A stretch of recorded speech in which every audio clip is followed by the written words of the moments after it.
Hello mga sangkay, panibagong araw, panibagong video na naman tayo.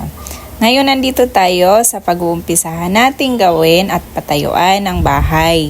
Yung part na ito ng pagtatayuan ng bahay medyo mataas dahil dito nga ipinagtatapon yung mga debris at saka yung hinukay ng ibang mga contractors. Halos may 1 metro din yung taas kaya kailangan siyang bawasan. Makikita natin meron ding mga damo at may mga halaman pang nakatubo. Kailangan munang i-clearing ito mga sangkay.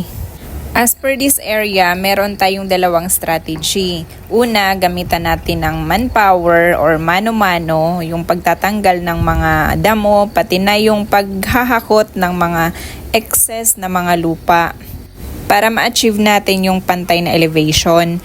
Pangalawa, pwede rin tayong gumamit ng heavy equipment kagaya ng backhoe. At base nga dito sa aking computation, ang estimate natin, mas makakatipid tayo ng time at mas makakatipid tayo sa cost ng labor kung gagamit ng heavy equipment. So matotal yung aabot sa 30 to 45 days na pagtanggal ng excess na lupa at pag-transfer sa dumping area. Kasama na yung paghuhukay para sa mga poste, total ng 11 units na gagawing bahay, ay umabot na lang siya ng 2 weeks. O diba mga sangkay, naka-advance pa tayo ng ating time. At yung ilang days na na-advance natin ahead of time, pwede na nating magamit sa iba pang mga trabaho.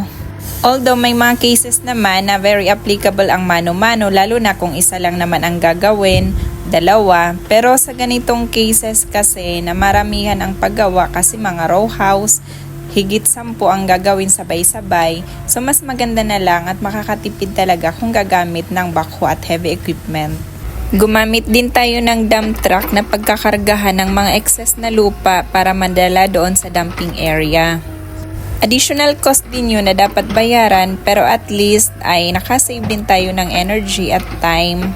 Kasi umabot lang naman siya ng 1 araw, kalahating araw nga lang actually. At natapos na nga natin yung paghahakot ng mga lupa, ayaw natin makaharang doon sa paglalagyan din ng mga deliveries at materyales. May program of works na ako bago pa nag-umpisa ang trabaho. At habang umuusad ang backhoe sa paghukay para sa butas ng mga poste, meron namang mga tagasunod na laborers na siyang maglilinis at magsasakto ng mga hukay.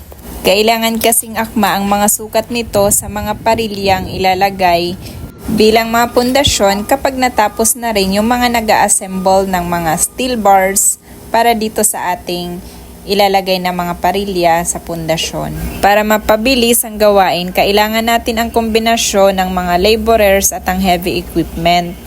Maliban na kasing hindi man very precise ang hukay ng backhoe, meron ding part na sobrang tigas kagaya nito na actually ginamitan pa to ng jackhammer. Pagkatapos ay aalisin yung mga excess na lupa gamit ang pala at mga balde.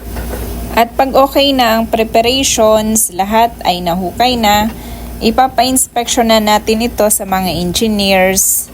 At kung okay na rin ito sa kliyente natin, sa mga admin. At sa sobrang napakainit talaga ng sikat ng araw mga sangkay, naaawa ko sa mga tao. Kasi kung sila lang talaga ang naghukay nito, hindi lang talaga abutin to ng 1 buwan. Pag sobrang init na talaga, lalo na sa tanghali, pinapasilong muna natin sila. Tapos ay balik na naman mamaya sa trabaho. Wow! Nasa finish line na! At pagkatapos na ng mga paghuhukay ng backhoe, kailangan natin ibalik ng maayos yung butterboard at yung mga talsi para tuwid yung pagkakalagay ng mga poste. Sa susunod na video, itatayo na natin ang mga bakal at magko-concreting ng foundation. Salamat mga sangkay at sinamahan nyo ako for today. At kung nagustuhan nyo ang video, may natutunan kayo, paki-like na lang po at samahan nyo pa ako sa susunod pa nating mga episodes. Thank you!